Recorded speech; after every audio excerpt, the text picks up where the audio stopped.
Welcome to the Deep Dive. We cut through the noise, give you the real story. Today, we're jumping into a world that, well, everyone recognizes, but few really plumb the depths of chess. It's everywhere, isn't it? Parks, tournaments, online. Played by millions. Absolutely. And our mission here is to, peel back those layers, look at the rules, sure, but also the strategy, the tactics. The history, too, which is fascinating. And how science, art, even technology have shaped it. Right. We want to dig up some insights, maybe some surprises to give you a fresh look at this, ancient game. And we're guided today by a pretty comprehensive overview from a solid source, so we can really unpack the essentials. Okay, let's do it. Let's unpack. So at its heart, what makes chess as a strategy game? Well, fundamentally, it's this abstract strategy game, just two players. But the key things, no hidden information. Ah, right. Everything's out there on the board. Exactly, and zero chance, no dice, no luck of the draw. It's all you. Played on that classic 8x8 grid, Yeah. 64 squares. And the pieces. Most people know the lineup, right? 16 each side. King, queen, rooks, bishops, knights, and those 8 pawns. In the setup specific, you've got that white on the right rule for the corner square and queen on her color. It just gets everyone oriented the same way. Okay, board set, then what? White moves first, that's the rule. Then you alternate turns. 1 piece per turn. Usually, except for castling. That's the special one where the king and a rook move together, primarily for safety. Right. And the piece movements themselves. The basics are known, but the nuances are everything. The king, for instance, moves 1 square any direction. But its value is, well, infinite, practically speaking. If your king is checkmated, game over. You also can't make a move that puts your king in check. Can't walk into danger. Yeah. And the queen, the powerhouse. Definitely. Moves like a rook, straight lines, ranks and files, and like a bishop diagonals, covers a lot of ground. The knight, though, that one's always felt a bit quirky. It is. That L shape move 2 squares, then 1 sideways, or 1 square, then 2 sideways. And it jumps. Exactly. It's the only piece that can hop over others. That makes it incredibly tricky, creates threats out of nowhere sometimes. Pawns next, the little guys. Move forward 1 square. Or 2 on their very first move. That's an option. But they capture differently, don't they? They do. They capture diagonally forward 1 square. That difference between movement and capture is unique to pawns. And pawns have those really interesting special moves, too, like en passant. En passant, yeah. French for in passing. It's a specific capture. If your opponent pushes their pawn 2 squares forward on its first move and it lands right beside your pawn. Like it tried to sneak past. Kind of, yeah. On your very next turn, you can capture that pawn as if it only moved 1 square. You move your pawn diagonally to the square it stepped over. But only immediately after. Only on that next turn. It's a use it or lose it chance. Okay. And the other big one, promotion. Promotion is huge when a pawn makes it all the way across the board to the last rank. The 8th rank for white, 1st rank for black. Right. It gets promoted. You replace it immediately with a queen, rook, bishop, or knight of the same color. Usually a queen, I guess. Most powerful. Almost always a queen, yeah. But technically you have the choice. These pawn moves, en passant and promotion, they add so much dynamism. A humble pawn can suddenly become the deciding factor. So winning isn't just checkmate then? Checkmate is the main goal, trapping the opponent's king so it's under attack and can't escape. But yeah, you can also win if your opponent resigns. Just gives up. Right. Or in competitive games, they might lose on time, run out of their allotted clock time, or forfeit, maybe, for breaking a rule. And draws. Seems like there are a lot of ways for a game to end without a winner. There are quite a few, actually. Stalemate is a big one. How does that work again?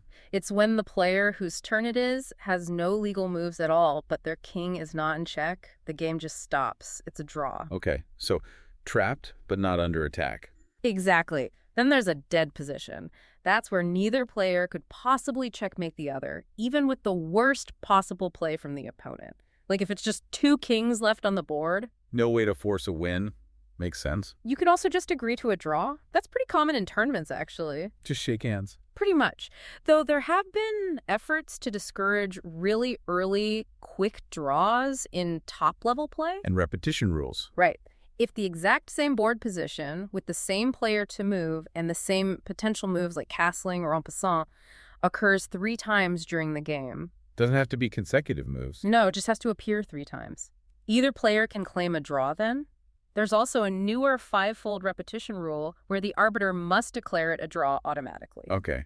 And the 50-move rule. Sounds simple. It is, conceptually. If 50 consecutive moves have been made by each player without any pawn moving and without any captures, So there's 100 moves total in that sequence. right, then either player can claim a draw. And again, there's an automatic 75-move version now, too. Wow, lots of ways to draw. Any others? One more related to time. If a player runs out of time, but their opponent literally doesn't have enough pieces left on the board to theoretically force a checkmate, then it's a draw.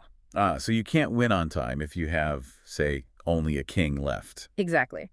Your opponent timed out, but you had no way to win anyway. And all this competitive play happens under time pressure you mentioned. Almost always, yeah. Time controls vary hugely.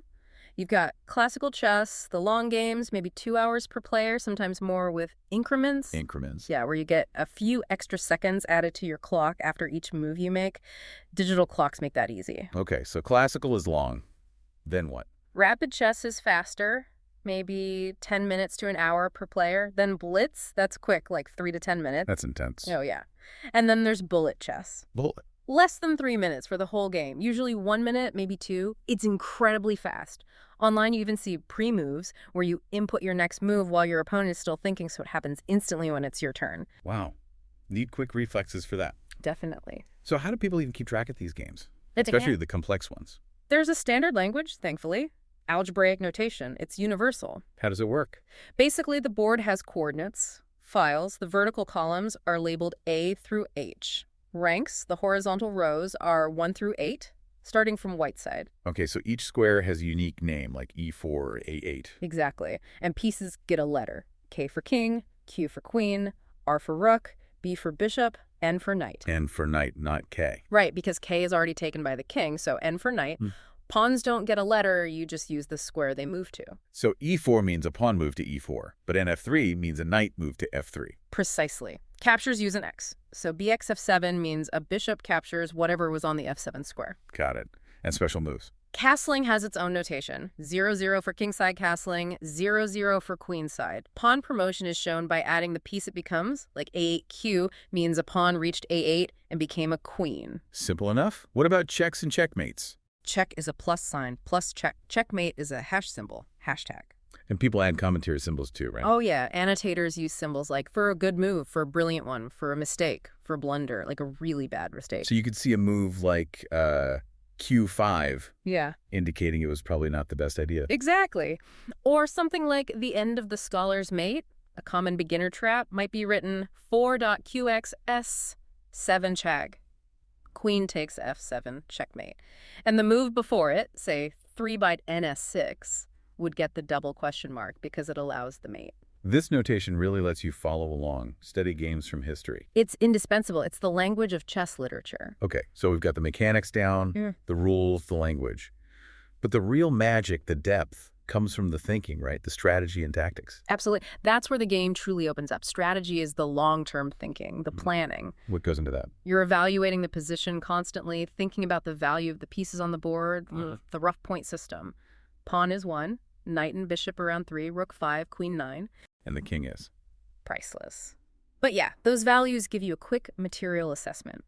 Strategy also involves controlling key areas, especially the center of the board. Why the center? Pieces in the center generally control more squares, they have more mobility, more options. King safety is another huge strategic factor. Keeping your king protected, usually behind pawns, often by castling early. And you mentioned pawn structure before. That's strategic too. Hugely strategic. The pawn setup is like the skeleton of the position. Since pawns move slowly and can't move backward, their structure changes gradually and has long-lasting effects. Weaknesses like isolated pawns. With no friendly pawns on adjacent files. Right. Or doubled pawns too on the same file. Or backward pawns that can't be defended by other pawns. Or holes, squares in your territory that can't be guarded by your pawns anymore. These are often permanent weaknesses your opponent can try to exploit. So you have to be careful with your pawn moves. Very careful. Unless creating such a weakness gives you some other big advantage, like massive attacking chances, it's always a trade-off. Okay, that's strategy, the long game. What about tactics?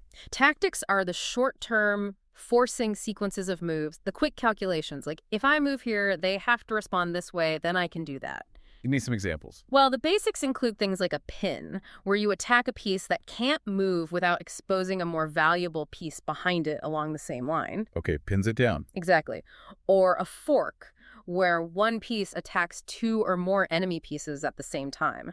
A knight fork is classic, often winning material. Right, hit the king and queen at once, Well, maybe? that's a royal fork, yeah. Hmm. Then there are skewers, kind of the reverse of a pin. You attack a valuable piece, and when it moves away, you capture a less valuable piece behind it. Ah, okay. Discovered attacks are powerful too. You move one piece, and that uncovers an attack from another piece standing behind it. If the revealed attack is a check, it's a discovered check, which can be devastating because the piece you moved is now free to do something else threatening at the same time. Double threat. Mm-hmm.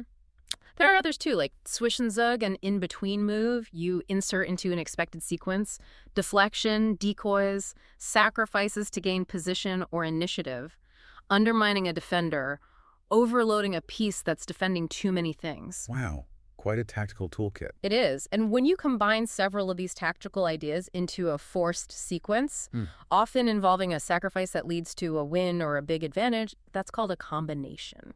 And that's where the beauty comes in, like in the immortal game. Exactly. Combinations are often what people admire most in chess, those brilliant, unexpected sequences that just overwhelm the opponent. Now, I've heard games are usually thought of in phases, right? Yeah, traditionally we talk about 3 phases, the opening, the middle game, and the end game, though the lines can blur sometimes. So the opening, what's the goal there? The opening is about getting your pieces off the back rank and into active positions. That's development. You want to control the center squares, get your king safe, usually by castling, and set up a healthy pawn structure. And players memorize opening. Oh, extensively. Competitive players know hundreds, even thousands of opening lines and variations, sometimes many moves deep. There's a huge body of theory. White, because they move first, usually tries to press for a small advantage right from the start. Okay, then after the first, say, 10, 15 moves, you're in the middle game. Generally, yeah. That's where the known opening theory often ends, and players are really on their own. You have to start forming plans based on the specific features of the position that arose from the opening. This is where the real battle of ideas happens. Absolutely. It's usually the most complex phase. Strategic plans clash, and most tactical combinations occur here as players try to break through.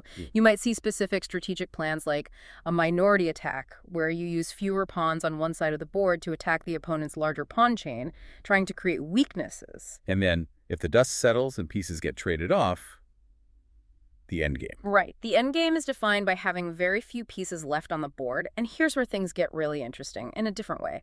Well, pawns become incredibly important. The main goal often shifts to trying to promote one of your pawns into a queen. Because there aren't many other powerful pieces left. Exactly. And the king, which you spent the opening and middle game carefully protecting, suddenly becomes a strong attacking piece in the endgame. It needs to get active, help its own pawns advance, attack enemy pawns. Complete role reversal for the king. Totally. Endgame theory is vast and very precise. Knowing specific endgame positions and techniques is crucial, and this is also where you often encounter that strange situation called Zugzwang. Zugzwang, Germans. Yeah, it means compulsion to move. It's a situation where any move you could make actually worsens your position. You'd rather pass your turn if you could, but you can't. So being forced to move is actually a disadvantage. Sometimes a fatal one, yeah. Oh. It's particularly common in king and pawn endgames. It really highlights the subtle constraints of the game. Fascinating stuff. Okay, let's zoom out a bit from the board itself. How is chess organized globally? Competitions? Rankings? Well, you have tournaments all over the world, run using different formats. Round robins, where everyone plays everyone else, are common for smaller elite events. Like a league season. Sort of, yeah. For larger open tournaments, the Swiss system is more common. You play a set number of rounds, but you're paired against people with similar scores to you as the tournament progresses. So you don't have to play everybody. Right. Keeps it manageable for hundreds of players. Scoring is simple. 1 point for a win, half a point for a draw, 0 for a loss. And who oversees all this internationally? That's FIDE, the Fédération Internationale des Échecs, or the International Chess Federation. They're recognized by the International Olympic Committee as the governing body. And they run the World Championship. They have since 1948, yeah. Though the title of World Chess Champion goes back further. The first guy universally recognized was Wilhelm Steinitz back in 1886. And now? The current world champion is Gukesh Dommaraju from India, who won the title in 2024. And the reigning women's world champion is Zhu Wenjun from China. How do they rank players? I hear about ratings. Right. They use the ELO rating system. It's a statistical system where winning gains you points, losing costs you points, and beating a higher-rated player gets you more points than beating a lower-rated one. What's a typical rating? It varies, but maybe an average club player is around 1,500 ELO. Top grandmasters are over 2,700, sometimes over 2,800. Magnus Carlsen hit the all-time peak FIDE rating of 2,882 back in 2014. Wow. And FID gives out titles too, right? Like Grandmaster. Yeah, lifetime titles based on achieving certain rating levels and performance standards called norms in specific high-level tournaments. Grandmaster GM is the highest. You generally need an ELO rating over 2,500 and 3 GM norms. What's below GM? International Master IM, then FIDE Master FM, and Candidate Master CM. Are these titles for men only? No, they're open titles, meaning both men and women can earn them. There are also separate women-only titles, like Woman Grandmaster WGM, but importantly, women can and do achieve the open titles. As of mid-2023, 40 women had earned the full Open GM title, which is fantastic. That's great progress. And chess isn't just serious tournaments, is it? Not at all. It's got this wonderful casual social side. You see people playing in parks, town squares, coffee shops, all over the world. Like those scenes in Washington Square Park in New York. Exactly. That whole chess hustler scene is famous. People playing speed chess for small stakes. It shows how chess is woven into the cultural fabric in many places. It really is global, which makes sense given its long journey through history. Let's maybe dive into that next. Sure. The history is really something. Where it all began is fascinating. Where did it begin? The earliest clear predecessor seems to be a game called Chaturanga in India, probably around the 7th century AD. Chaturanga. Yeah, it means 4 divisions or 4 arms in Sanskrit, referring to the 4 branches of the Indian army at the time. Infantry, cavalry, elephants, and chariots. Ah, so the pieces represented military units. Exactly. Those evolved into our pawns, knights, bishops, and rooks, respectively. The game spread from India, likely along the Silk Road. Where to next? It reached Sasanian Persia, where it became known as Chaturang. The Persians really took to it. And the words check and chess, they come from Persian. They do. From the Persian word shah, meaning king. When you attack the king, you'd say shah, like watch out for the king. So check is literally king. Pretty much. And checkmate comes from shamat, which means the king is helpless or the king is dead. Wow. After the Islamic conquest of Persia, the game spread throughout the Arab world, where it was called shatranj.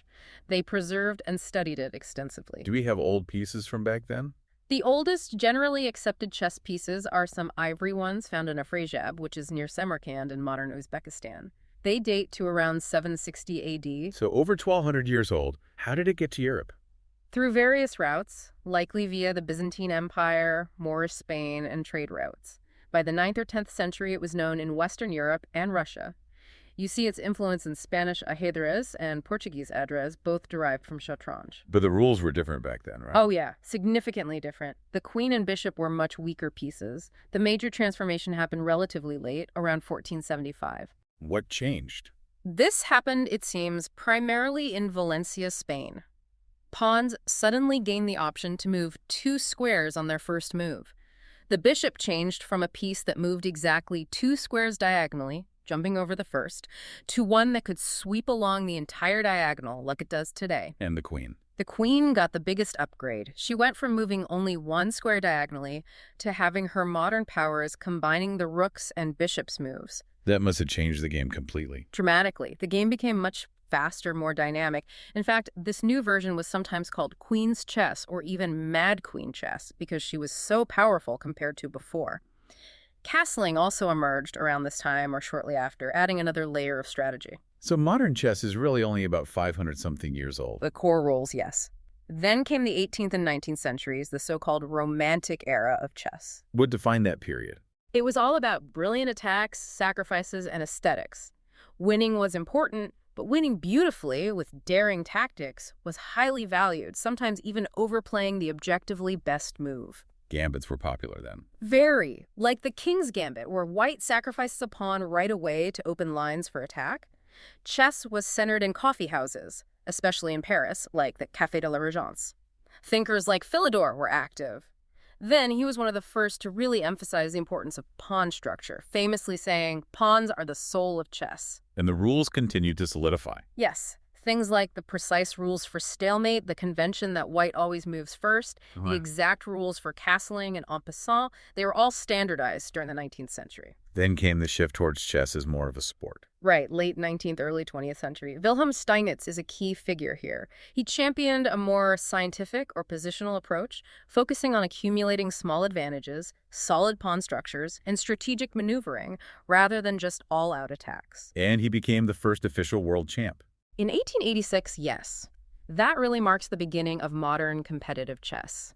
His successor, Emanuel Lasker, held the title for an incredible 27 years.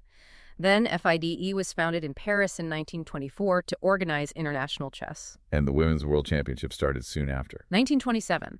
Vera Menchik was the first women's world champion, and she was incredibly strong, competing successfully against top male players, too. Any other major shifts in thinking around then? Yeah, the hypermodernists emerged in the 1920s, players like Aaron Nimzovich and Richard Reti. They challenged the classical idea that you had to occupy the center with pawns early on.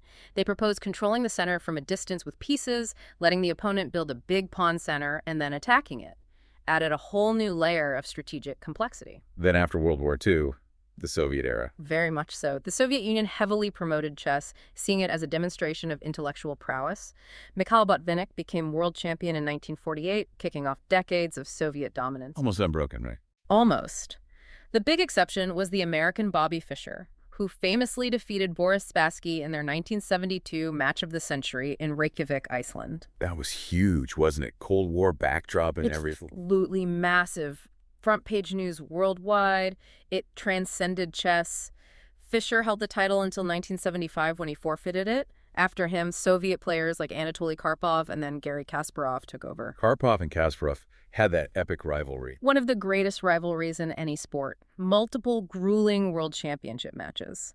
Kasparov eventually came out on top and was the dominant player for nearly 2 decades until his retirement from professional chess in 2005. He was also famously the champion who faced the machine. Ah, yes. That brings us to the whole computer revolution in chess. A complete game changer. It seems like the idea of a chess machine is old, though. Like the Turk. Right, the Turk in the 18th century was a clever hoax, an automaton with a hidden human player inside.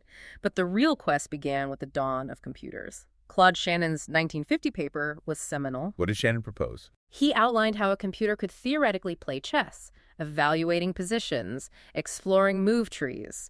He saw it as a perfect test bed for artificial intelligence because it had clear rules but immense complexity.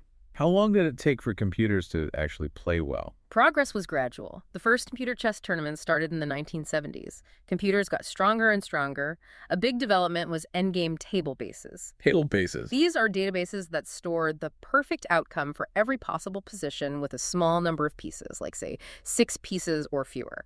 They know for sure if it's a win, loss, or draw, and the exact moves to achieve it. To solve parts of the endgame. Exactly. Yeah. And then came chess databases, like ChessBase in 1987, which let players store, search, and analyze millions of games. Huge for preparation. But the big moment everyone remembers is Deep Blue. 1997. IBM's Deep Blue supercomputer defeats the reigning world champion Garry Kasparov in a 6-game match. That was pivotal. It marked the point where the best computers surpass the best humans. And now, are humans even close? Not anymore, no.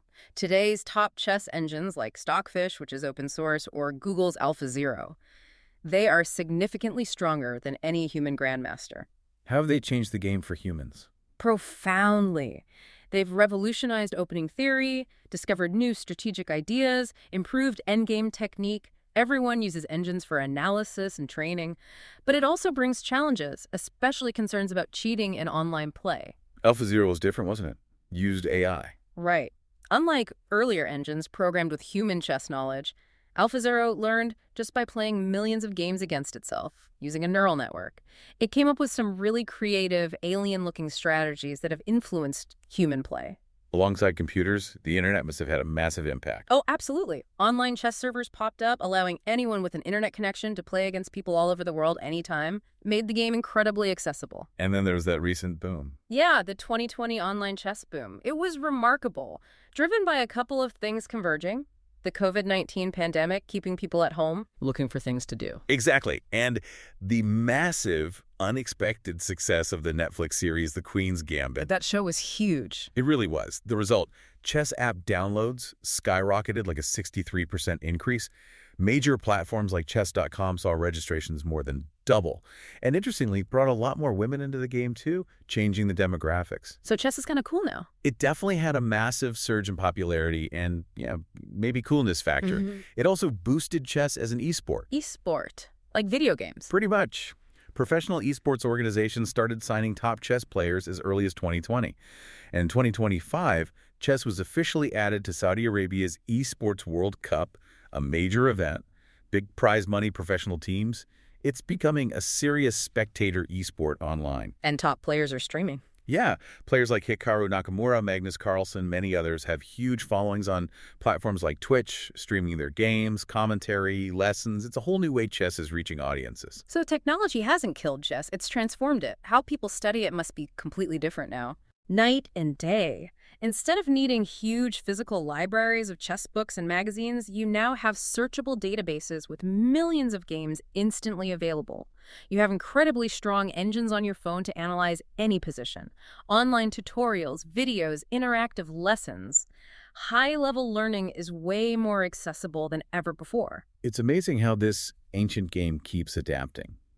And its influence seems to go way beyond just the board itself. It really does. It's popped up in some surprising places throughout history and culture. Like where?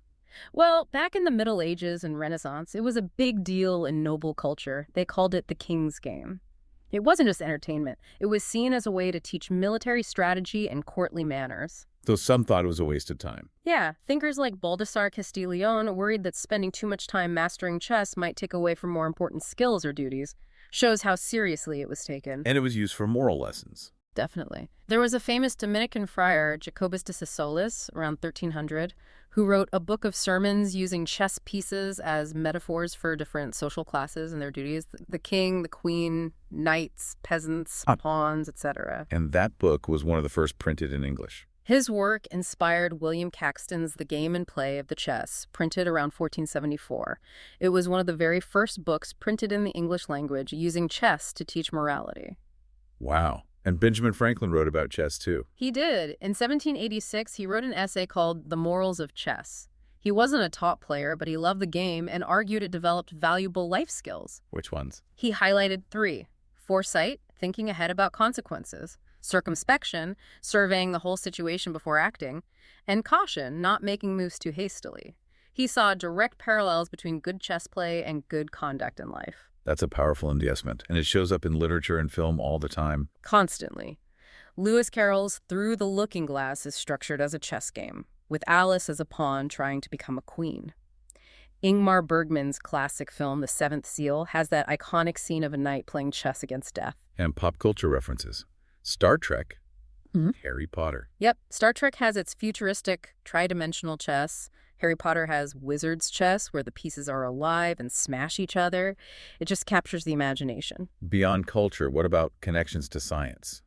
Math, maybe? Oh, deep connections to mathematics. It's a goldmine for combinatorial problems. Famous mathematicians like Euler studied things like the knight's tour. Can a knight visit every square on the board exactly once? I've heard of that one. And the 8 queens puzzle. Can you place 8 queens on a board so that no 2 attack each other? These are classic problems in graph theory and combinatorics. And the sheer number of possibilities in chess is mathematical, right? Astronomical. The estimated number of legal chess positions is mind-bogglingly huge, something like 4.59 times 10 to the power of 44. So 459 with 42 zeros after it. Roughly. Something like that, yeah. And the total number of possible games, the game tree complexity, even bigger. That's often quoted as the Shannon number, around 10 to the power of 123. Just MX. No wonder computers can't solve it completely. Exactly. It's theoretically solvable, though. Back in 1913, Ernst Zermelo used chess as an example when developing game theory. His theorem basically proves that in a finite 2-player game with perfect information and no chance, like chess, one of 3 things must be true. Either white has a strategy that forces a win, or black has a strategy that forces a win, or both players have strategies that force a draw. So there is a perfect way to play.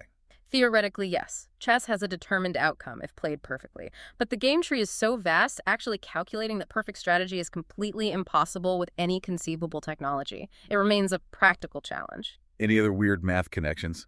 Steganography, hiding messages? Yeah, that's a fascinating niche application. People have developed methods to encode secret data into things that look like normal chess content, a sequence of moves in a game, or the solution to a chess puzzle. So you could send a secret message disguised as a game report. Potentially, yeah. Proofs of concept exist. And it echoes historical suspicions during World War I and II. Postal services sometimes censored correspondence chess games because they feared players were embedding secret codes in the moves. That's wild. What about psychology? What does chess tell us about how our minds work? Chess has been hugely important for cognitive psychology and AI research. It's sometimes called the Drosophila of the field, like the fruit fly for genetics. It's a convenient model system to study complex thought processes. What have psychologists learned from studying chess players? Early researchers like Alfred Binet, who developed IQ tests, and later Adrian de Groot, studied chess masters. They found something crucial. Masters don't necessarily calculate more moves ahead than weaker players. Really? I thought that was their secret. It's more about what they calculate and how they see the board.